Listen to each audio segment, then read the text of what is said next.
ভাই, পিতামাতা বেঁচে থাকতে আমরা কদর করি না।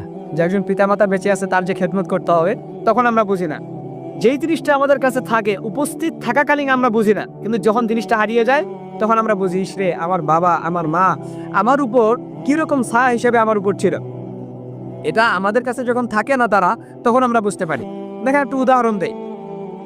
এই দেশের মধ্যে আমরা আমাদের মাইন্ডসেট একদিকে চলে গেছে যে ভাই বোন তারা যদি আদালতের মধ্যে যায় তাহলে তারা হচ্ছে শুধু জমি এবং অন্যান্য টাকা পয়সার বিষয় নিয়ে তাদের মনে হয় তাদের ভিতরে মামলা হয়।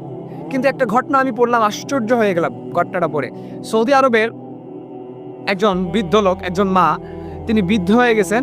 এরপরে দুই ভাই মিলে আদালতের মধ্যে গেছে। এক ভাই মামলা করছে আরেক ভাইয়ের নামে। তো আদালতের মধ্যে যাওয়ার পরে যখন আদালত অনুষ্ঠিত হয়ে গেল, বিচার অনুষ্ঠিত হয়ে গেল, তখন এক ভাই আরেক ভাইয়ের বিরুদ্ধে নালিশ পেশ করতেছে। দেখেন কিরকম নালিশ পেশ করে তারা।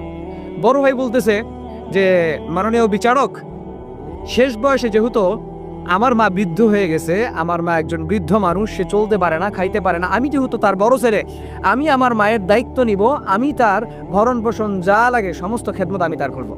ছোট ভাই বলে যে না, বড় ভাই আমার বৃদ্ধ হয়ে গেছে, বড় ভাইয়ের এখন বিশ্রামের প্রয়োজন, তার একটু রেস্টের প্রয়োজন, সুতরাং না মাননীয় বিচারক, আপনি আমার কাছে আমার মাকে তুলে দেন, আমি আমার মায়ের খেদমত করব।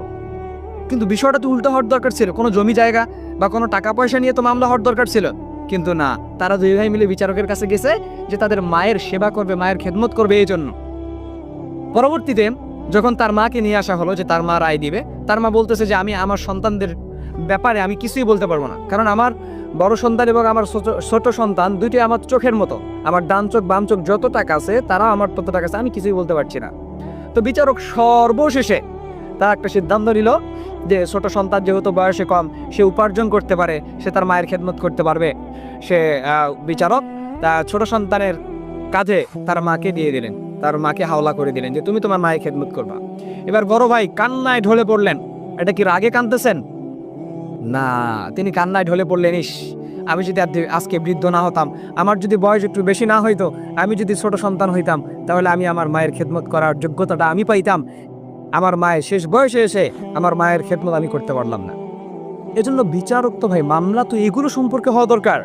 পিতামাতা যখন আমাদের থাকে না তখন আমরা বুঝি যে আসলে পিতামাতা থাকাটা কতটা দরকার ছিল, কিন্তু যখন থাকে তখন আমরা খেদমত করি না, তাদেরকে বৃদ্ধাশ্রমে রেখে আসি অথবা তাদের সাথে খারাপ ব্যবহার করি, ঘাট ধাক্কা দিয়ে বাড়ি থেকে বের করে দেই, বিভিন্ন ক্যাটাগরিতে আমরা তাদেরকে কষ্ট দেই।